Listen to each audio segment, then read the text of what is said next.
നമുക്കൊരു മുട്ടക്കറി വെക്കാം. ഞാൻ സവാള, പച്ചമുളക് വെക്കാം. മുട്ടക്കറി എന്ന് പറഞ്ഞാൽ സ്പെഷ്യലാണ് കേട്ടോ, സാധാ മുട്ടക്കറി അല്ല. ഇതൊക്കെ നമുക്കൊന്ന് ഇട്ട് വായി. കുറച്ച് വെളുത്തുള്ളി, പിന്നെ നമ്മുടെ ഇഞ്ചി ഇത്രയും ഉണ്ട് കേട്ടോ. ഇത് ഞാൻ അരിഞ്ഞ് അതിലേക്ക് ചേർക്കാൻ പോകണം. ഇതിലേക്ക് നമ്മൾ തക്കാളിയും കൂടി ചേർക്കണം കേട്ടോ. അപ്പോൾ ഇഞ്ചിയും വെളുത്തുള്ളിയും ചേർത്തു, സവാള ചേർത്തു, പച്ചമുളക് ചേർത്തു. ഇനി ഈ തക്കാളിയും കൂടി ഇതിലിട്ടൊന്ന് നന്നായിട്ട് വഴറ്റുക. ഇച്ചിരി ഉപ്പിട്ട് കൊടുക്കാൻ കേട്ടോ. അപ്പോൾ ഇത് നന്നായിട്ട് വാടിയിട്ടുണ്ട്.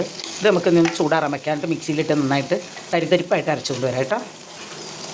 ഞാൻ ഇച്ചിരി എണ്ണ ഒഴിച്ചിട്ടുണ്ട്. അതിൻ്റെ കൂടെ ഇച്ചിരി ബട്ടറും കൂടി ഇടുവാണ് കേട്ടോ. ബട്ടർ ഇതിലിട്ടെ. ഞാൻ ബട്ടർ ഇട്ട് എണ്ണയും ബട്ടറും കൂടെ വെളിച്ചെണ്ണയും ബട്ടറും കൂടി ഇട്ട്, വെളിച്ചെണ്ണയല്ല കേട്ടോ, സൺഫ്ലവർ ഓയിൽ. പിന്നെ ഇത് കുരുമുളക് ഇട്ട്, പിന്നെ ഗ്രാമ്പു, പിന്നെ ഇത് തക്കോലം, പിന്നെ ഇത് കറുവപ്പട്ട, ഏലക്ക ഇത്രയിട്ടൊന്ന് ചൂടാവട്ടെ കേട്ടോ.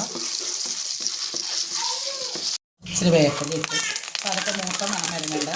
ഇനിയിപ്പോൾ നമ്മൾ കൊണ്ടുപോയത് അരച്ചുകൊണ്ട് വന്നിട്ടുണ്ടെങ്കിൽ കരികരിച്ചായിട്ട് അത് അപ്പടി ഇതിലേക്ക് വെച്ച് ഇനി ഈ ബട്ടറി കിടന്ന് ഇതൊന്ന് ശരിക്കൊന്ന് ആ പച്ചമണമൊക്കെ ഒന്ന് മാറട്ടെ.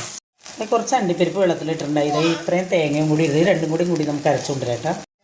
നമ്മളിപ്പോൾ എരിവിനൊന്നും ചേർത്തിണ്ടായില്ല, പച്ചമുളക് മാത്രമല്ല അരിച്ചിട്ടുള്ളൂ. അപ്പോൾ എല്ലാവർക്കും അവരവരുടെ ഇഷ്ടത്തിനനുസരിച്ച് കുരുമുളക് പൊടി ഇടുക. ഞാനിപ്പോൾ ഇതിന് 1 ടീസ്പൂൺ കുരുമുളക് പൊടി ഇട്ടിട്ടുണ്ട്. ഇനി നമുക്ക് ഈ അരച്ച് കൊണ്ടുവന്ന കൂട്ടും കൂടി ഇതിലേക്ക് ഒഴിക്കാം. അപ്പോൾ നമ്മൾ തേങ്ങയും അണ്ടിപ്പരിപ്പ് അരച്ചില്ലേ അത് ഇതൊന്ന് ചൂടാക്കാം കേട്ടോ. നന്നായിട്ട് മിക്സ് ചെയ്ത് കൊടുക്കാം. ഇത്തിരി മസാലപ്പൊടി കൂടി ഇട്ടിട്ടുണ്ട്. ഇനി നമ്മൾ മുട്ടയൊക്കെ ഇതുപോലെ, ഇത് താറാവ് മുട്ടയാണ് കേട്ടോ, വരഞ്ഞ് വെച്ചിട്ടുണ്ടായി. പിടിച്ചോ, മുട്ടയൊക്കെ ഇട്ട് കൊടുത്ത് കുറച്ച് കാടമുട്ടയും കൂടി ഇടുവാണ് കേട്ടോ, ഈ പിള്ളേർക്ക് വേണ്ടിയിട്ട്. ഇതിൽ കിടന്നൊന്ന് എണ്ണയൊക്കെ ഒന്ന് തെളിയട്ടെ. നമുക്കിനി സ്പെഷ്യലായിട്ടൊരു സാധനവും കൂടി ഇതിൽ ചേർക്കാനുണ്ട് കേട്ടോ. നമുക്കിതിലേക്ക് ഇനി ഇച്ചിരി ഫ്രഷ് ക്രീമും കൂടി ഒഴിച്ചു കൊടുക്കാം കേട്ടോ.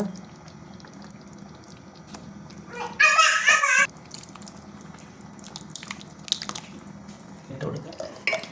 ഇനി നമുക്ക് ഇച്ചിരി കസ്തൂരി മെത്തിയും കൂടി ഇട്ട് കൊടുക്കാം. ഒന്ന് ഇതാക്കിയിട്ട് നമുക്ക് ഇട്ട് കൊടുക്കാം. കസ്തൂരി മെത്തിയാണ്.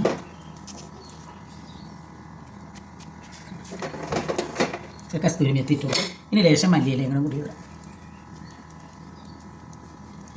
ഇത്രയേ ഉള്ളൂ നമ്മുടെ നോയമ്പ് തുറക്കാൻ. ഇന്ന് നല്ല വെള്ളയപ്പത്തിൻ്റെ കൂടെ കഴിക്കാനുള്ള കറിയാണ്.